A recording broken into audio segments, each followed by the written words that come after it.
Question suivante, donc c'est la question numéro 4 qui porte sur une demande de subvention pour une exposition de dessins qui a eu lieu à San Francisco. Alors, c'est Annie Parent qui devait rapporter, mais vu qu'elle est absente, c'est moi qui vais m'en occuper. Alors, cette exposition est celle de dessins dont nous avions déjà parlé, qui sont l'œuvre d'un Avranchinais baptisé Joseph Ledieu.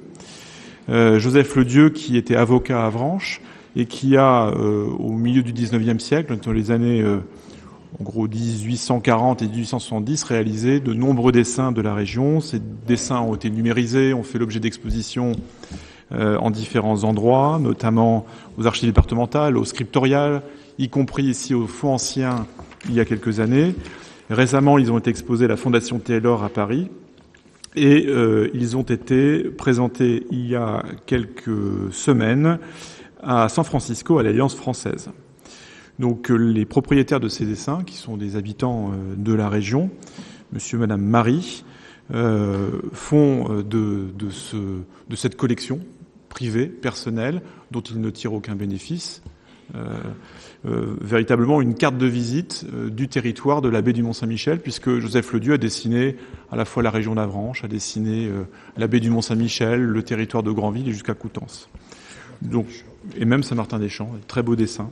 Alors je vous renvoie à ces publications, à ces dessins qui ont été publiés dans un livre que vous trouverez encore en librairie, qui a été réalisé aux éditions OREP. Et la dernière présentation à l'Alliance française à San Francisco a été un véritable succès. Et nous avions vu, alors c'était dans le cadre d'une commission présidée par Annie Parent, il y avait eu un accord donné, c'était la commission des finances qui avait examiné la question, il y avait un accord qui avait été donné pour aider la mise en œuvre de cette exposition à San Francisco pour une subvention à hauteur de 1 000 €.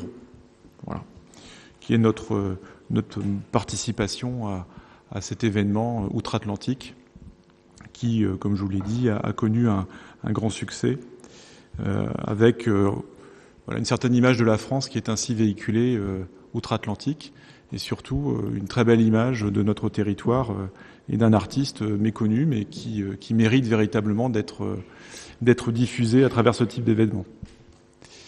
Alors sur cette proposition, est-ce que vous avez des remarques à formuler ? Oui, monsieur Morazan.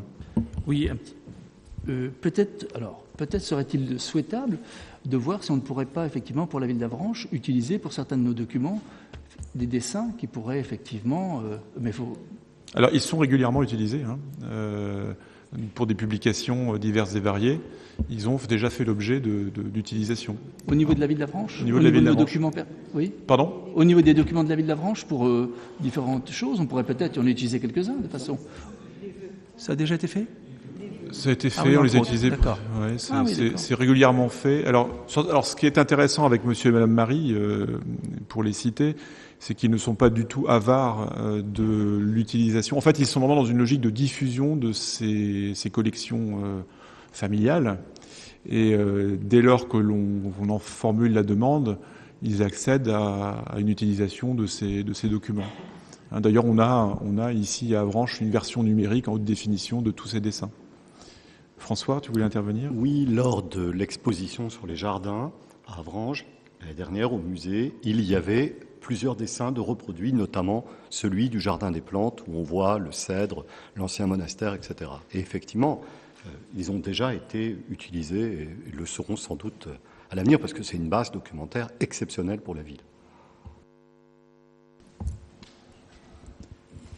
Est-ce qu'il y a d'autres questions concernant cette proposition de subvention pour cet événement ?